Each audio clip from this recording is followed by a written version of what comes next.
There are stories that unsettle you, and then there are stories that needle their way under your skin, slowly, painfully, until the fear becomes impossible to ignore. Tonight, we dive into the disturbing world of true stories involving needles, not in hospitals, but in places you'd never expect. From bus seats to movie theaters to playgrounds, these aren't urban legends. These are documented horrors, whispered by those who lived them and screamed by those who didn't make it out the same.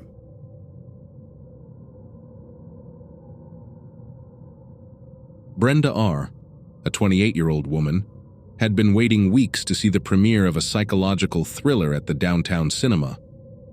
The excitement in the air was electric as she stepped into the dim, packed theater, popcorn in one hand, soda in the other. She chose a seat in the back row, a habit she had, feeling safer with no one behind her.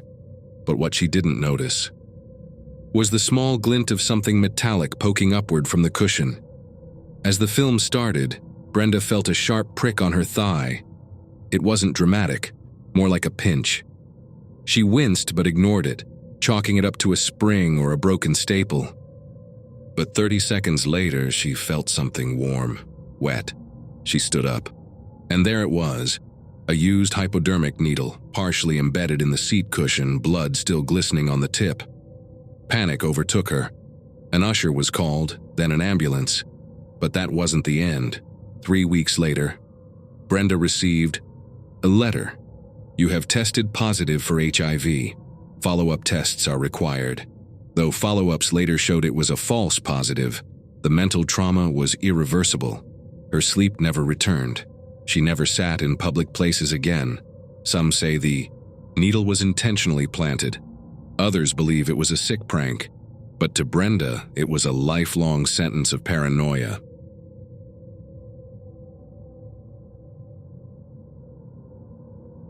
Carlos, a 42-year-old schoolteacher, took the same bus route every evening. He was a quiet man, structured, predictable. One Friday night, the bus was unusually packed. Students, workers, and families crammed into every seat. He squeezed into the only available space beside a disheveled woman with sunken eyes and twitching hands. She didn't speak, just stared out the window. Midway through the ride, Carlos felt a sting, a deliberate jab in his left arm. He turned, startled, and saw her holding a capped syringe, her expression blank, almost tranquil. "You'll know what it is in 24 hours, she whispered. She bolted off at the next stop before he could react. He rushed to the police. The hospital ran blood tests and administered a prophylactic treatment. But here's the part no one talks about. Even after all the tests came back negative, Carlos became obsessed. He started reading forums, news articles, theories about contaminated needles. He stopped using public transport. He stopped shaking hands. He wore gloves everywhere, even in 35°C heat. People said he was being irrational. But 2 years later, in a district just miles away, another person reported the same incident. Same kind of woman, same needle, same whisper.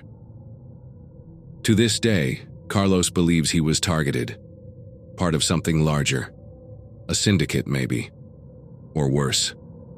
A game. And the Maisie woman? She was never found.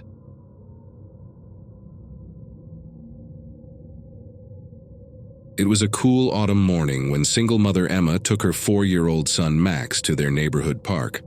Max loved the swings. But Emma, tired from the night shift, sat on a nearby bench to rest.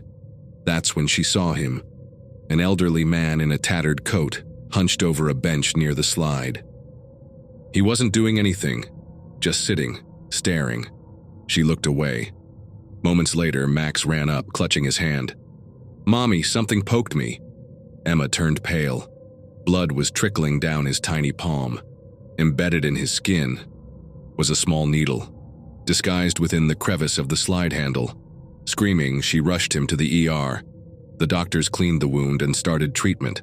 But when police arrived at the park, they found 7 more needles, carefully placed under swing seats, inside the sandbox and in the slides, each one barely visible. Whoever did it had spent time precision planning CCTV footage from earlier that morning. Corrupted. The old man, never seen again. Weeks passed, no suspects, no answers. And Max?